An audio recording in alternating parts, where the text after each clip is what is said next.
A little while ago, I put up a YouTube community poll and y'all voted. You wanted to see me do a factory wireless CarPlay upgrade on the Silverado. I've got what I need right here.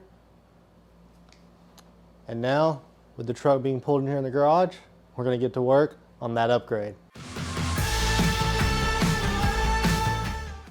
Just a quick note on this before we actually get into it. Any presets you have in your radio, saved radio stations, anything like that, or any information you have in the infotainment system, such as trailer information, will need to be re-entered and reset up when you finish doing this upgrade. Obviously, if you're working with electronics, the first thing you want to do is unhook the battery. I've already done that. So we're going to start unplugging a couple of things under the passenger side of the dash. This box way up in here is the one that we need to get out. So I'm actually going to unplug this wire here to get it out of the way, and then we'll go up there and we'll unplug some wires and drop that box out. That's the box that we will be replacing with our new module that includes wireless Apple CarPlay and factory GM navigation. So we've got this unhooked.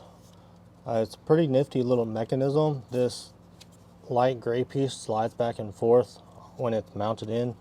So you have a red tab here that is completely exposed when it's hooked in. You pop it back to where it's in this position where it's almost all the way back to where the wires are going into the harness. And then you want to compress this tab here and pull back on this light gray piece at the same time, and it will dislodge the wiring harness. I also went ahead and took off the converter box. It's hanging here. I pulled it out of the bracket and left it connected to the wires. And I used a 10mm socket to take the nuts off of those studs, and I pulled the bracket off as well to get it out of the way. So we should be able to get up there and get that module out now. So we've got the old module pulled out. You can tell the difference between the two of them because this one has one connector on the side, this one has two. Those are the main differences. Some of these are rearranged a little bit. This black connector was moved into the inside over here on the new one. So this is one we'll be putting in. And we'll also be using this cable to run to the tailgate for our new HD backup camera. So we'll get all that done. But first we got to get the connectors back in here. If you look right back there, you can see where the wire's coming down from that grommet. We're running it under that bar in the frame and then up over the mount where the body mount is to the frame. And if you look right back here, you'll see that tube running along the outside of the frame. That's actually where we're going to follow with the wire. We're going to get it ran all the way to the back at the end of the bed, pull it up through, and then when we pull it up through, we'll work on getting it set up in the tailgate for the backup camera. And then that's also the tube that we're going to zip tie it to make sure it stays in place. We're back here at the tailgate. I've got the plate off. It just uses T15 torque screws to hold it on.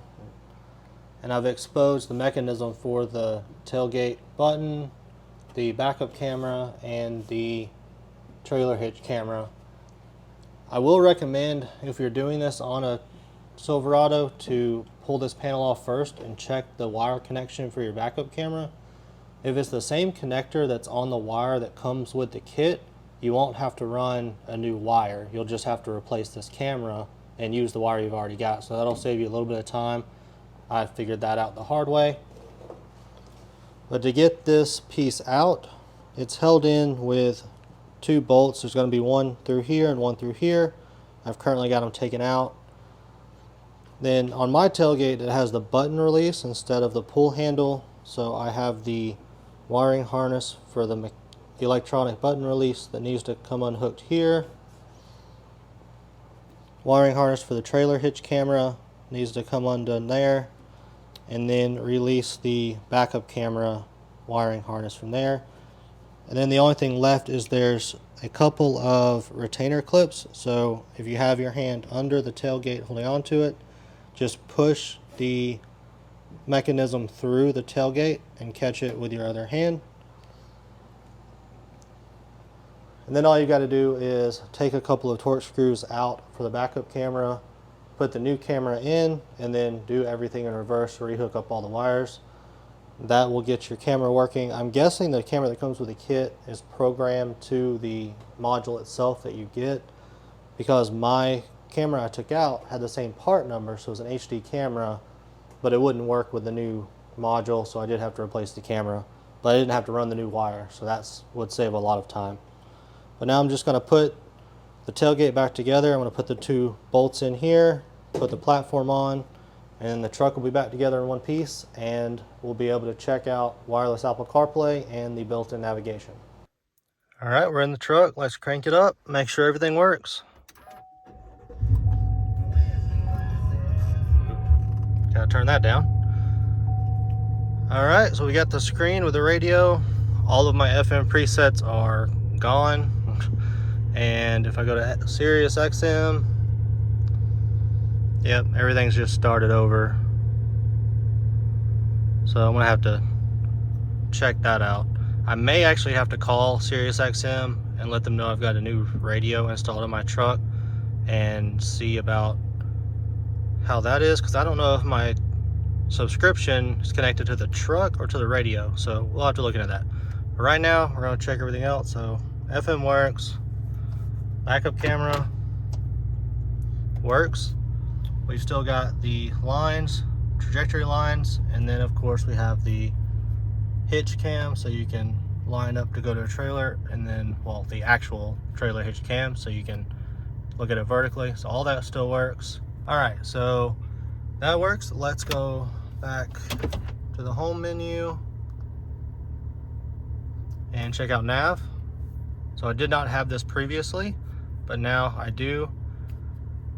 You've got the SD card plugged in there that came with the kit. So now if I type in somewhere like, let's just say Atlanta, Georgia,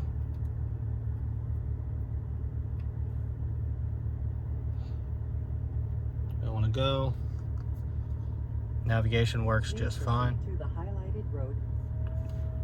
So I can use that if I ever need to. But right now, I'm going to try to get Apple CarPlay set up. So I'm going to get my phone off that I'm using for recording and use another phone that I've borrowed to do this, so you can see me trying to connect Apple CarPlay to this to make sure it works. All right, so I've got my phone here. It's telling me if your car supports wireless CarPlay, press and hold the voice control button on your steering wheel to start CarPlay setup. So that's this one here.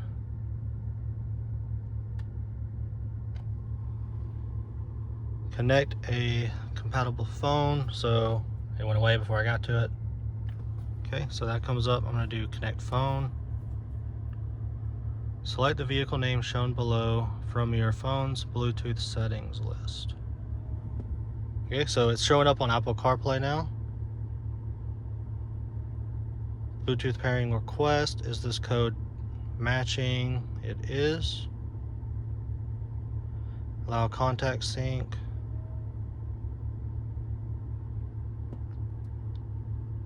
All right, looks like it's loading. I should probably click pair on the screen as well.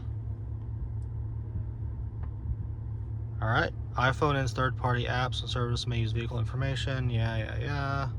Continue. Check phone for messages. Oh, there it is. So we've got CarPlay wirelessly. Device requesting remote access. Allow. All right. There we go. Home menu. We've got wireless Apple CarPlay now, and this should work. Should not have any issues with it. I did a previous video on the channel where I actually installed the wireless charging console and an adapter for wireless Apple CarPlay. If you saw that video, the reason I decided to go with this more expensive upgrade with the infotainment system is because that adapter stopped working. 2 thumbs down. After about 5 or 6 months, I got a notification on my phone when I got in the truck that Apple no longer recognized the device that it was trying to connect to, and it would not allow wireless Apple CarPlay to work with that adapter. So those CarPlay 2 Air devices may not be a permanent solution for most people.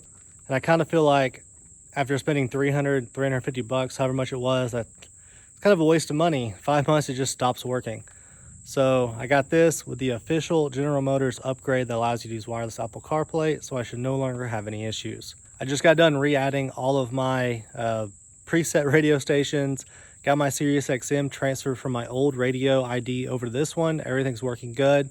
So I think I'm ready to get out and drive and enjoy some wireless Apple CarPlay in my 2019 Chevy Silverado. If you want to see the wireless charging center console install and upgrade, I've got a video for that. You can click that right here. I'm just going to end this video right here where we're at. Thanks for watching. I hope it was helpful to you. You got something out of it. You saw how to install this. Maybe got a few little tips about that backup camera. If you did, if you enjoyed it, give it a nice little like. I really appreciate it.